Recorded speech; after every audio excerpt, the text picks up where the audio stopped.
Hello there, it's Seb from Three Counties Motorhomes and welcome to this video guide on the underbonnet area of Fiat Ducato based vehicles. This is going to be vehicles typically younger than 2015. So let's get into it.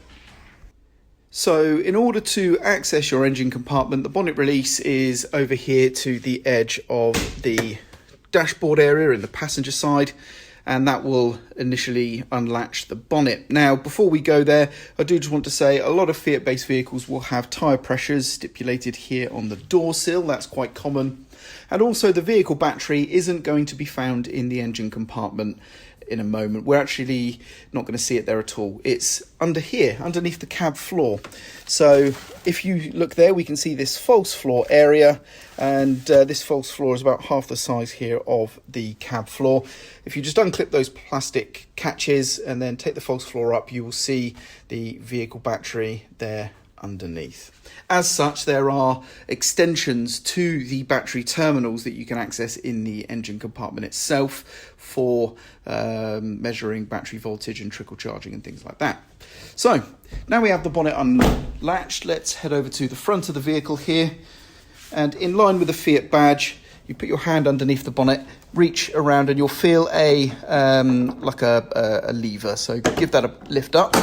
There is the lever there, and as you raise the bonnet, you'll immediately see this bar clipped along the front here. This needs to be unclipped from that clip there and locked into the red retainer, which I'm going to try and do now whilst keeping it somehow in camera shot, which is quite difficult, but we'll have a go. Ooh. There we go. So as you can see here, you lock the bar into here first and then lock it over into the smaller hole, and that keeps it nicely locked. And here we have the Fiat engine bay.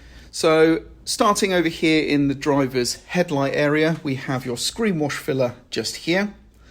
And then we have a row of reservoirs. We have your power steering fluid reservoir, your engine coolant reservoir, and then your brake fluid reservoir. Now you may notice these two are rather obstructed, and you have to remove these three little plastic fixings and this section of trim to be able to gain access for refilling and topping up those reservoirs.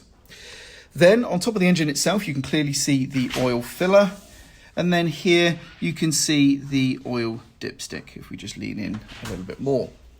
Now over here we have the air filter housing. This contains the air filter, of course.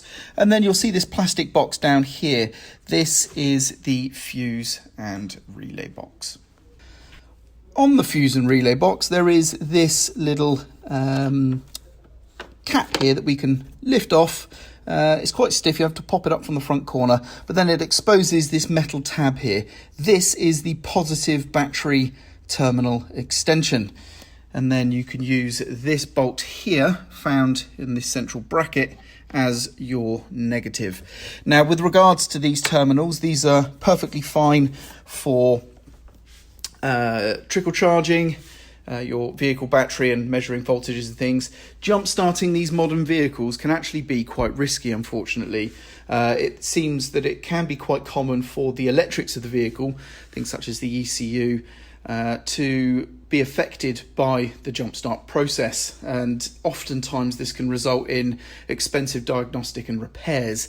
So in order to avoid any problems and expensive garage builds, what I would recommend is that use a jump start as a last resort if you do have a flat battery.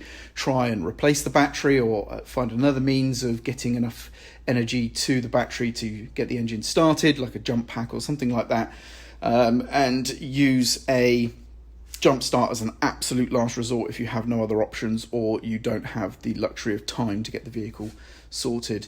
And then that way you're only going to incur those bills when you really have to run that risk.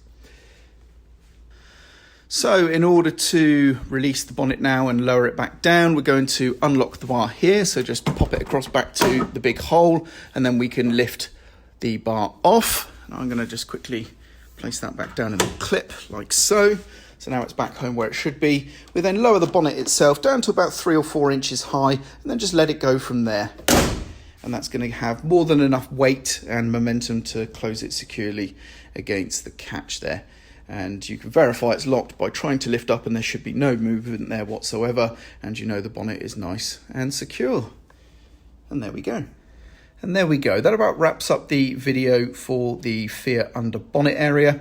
I'm Sev, and I hope you found this video useful, and thank you very much for watching.